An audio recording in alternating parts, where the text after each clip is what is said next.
Good evening बच्चों। आज हम लोग करेंगे करंट उसके मूविंग चार्जेस एंड मैग्नेटिज्म का एग्जाम्पल 4.10, जिसमें क्वेश्चन में कहा गया है कि मैग्नेटिक फील्ड हमारी साउथ से नॉर्थ की तरफ है, तो हम इसको साउथ से नॉर्थ मान लें, और जो ईस्ट है वो हमारा इस तरफ होगा और वेस्ट इस तरफ होगा। एक कंडक्टिंग वायर है, कंडक्टर है जो कि ईस्ट से वेस्ट की तरफ रखा हुआ है, यानी ऐसे रखा हुआ है, और मैग्नेटिक फील्ड साउथ से नॉर्थ की तरफ है। तो अब देखिए, इसमें हमको बताना है कि फोर्स पर यूनिट लेंथ बताना है। तो देखिए, पहले पार्ट में हमको फोर्स पर यूनिट लेंथ बताना पड़ेगा। तो फार्मूला होता है IBL sin थीटा। तो करंट हमारी 1 एम्पियर की फ्लो हो रही है क्वेश्चन में, तो 1 लिख देंगे। फील्ड हमें दिया गया है 3 × 10⁻⁵, और लेंथ चूंकि पर यूनिट लेंथ का निकालना है तो लेंथ को आप यहाँ ले आइए, डिवाइड कर दीजिए, तो फोर्स पर यूनिट लेंथ हो जाएगा।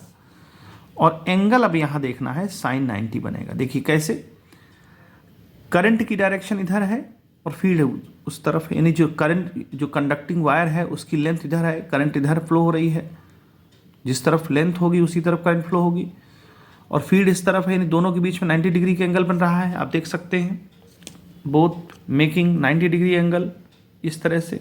तो यहाँ पर जो फोर्स लगेगा वो sin 90 के एंगल से बन करके लगेगा। तो देखिए कितना होगा, sin 90 की वैल्यू 1 हो जाएगी, 3 × 10⁻⁵ टेस्ला, सॉरी न्यूटन पर मीटर, क्योंकि फोर्स पर यूनिट है इसलिए न्यूटन पर मीटर है। अब यहाँ पर बात करते हैं कि उसकी डायरेक्शन क्या होगी, क्योंकि क्वेश्चन पूछा गया है कि मान लीजिए फोर्स बता रहा है, पूछ रहा है, और डायरेक्शन भी बता रहा है, पूछ रहा है, ठीक है। तो अब देखिए यहाँ पर जो डायरेक्शन हम देखेंगे वो डायरेक्शन कहाँ पर होगी उसका हमें ध्यान देना पड़ेगा। तो देख लें यहाँ पर डायरेक्शन, तो देखें इसको कैसे डायरेक्शन निकालेंगे। जिस तरफ करंट फ्लो होती है उस तरफ अपने हम राइट हैंड के थंब को डायरेक्ट कर देंगे, और फील्ड हमारी किस तरफ है, साउथ से नॉर्थ। तो देखिए साउथ से नॉर्थ हमने उंगलियों को कर दिया, और ये जो अंगूठा है वो ईस्ट से वेस्ट की तरफ है, कंडक्टिंग वायर में जो करंट फ्लो हो रही है उस डायरेक्शन में हमने कर दिया, और फील्ड हमारी साउथ से नॉर्थ है। तो देखिए हमारा थंब क्या पाम क्या दिखा रहा है, डाउनवर्ड। इसका मतलब पाम की डायरेक्शन ही फोर्स की डायरेक्शन बताएगी। तो हम क्या लिख सकते हैं, force act on the wire downward, ठीक है। अब दूसरा क्वेश्चन क्या कहता है दूसरे पार्ट में, कि अगर हमारी जो वायर है जिसमें करंट फ्लो कर रहा है, कंडक्टिंग वायर है, तो अगर उसको हम प्लेस कर दें साउथ से नॉर्थ, यानी कि साउथ से नॉर्थ पहले से ही मैग्नेटिक फील्ड था, और उसी डायरेक्शन में हम क्या कर दें, अपने वायर को कर दें।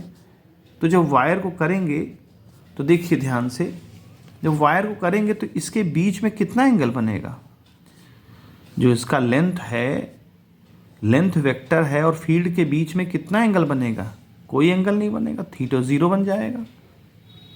तो यहाँ पर जब थीटा 0 होगा तो F/L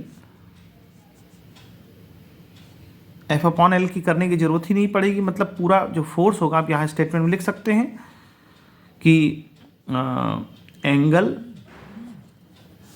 इज 0 किसके किसके बीच में बन रहा है, length vector and magnetic field.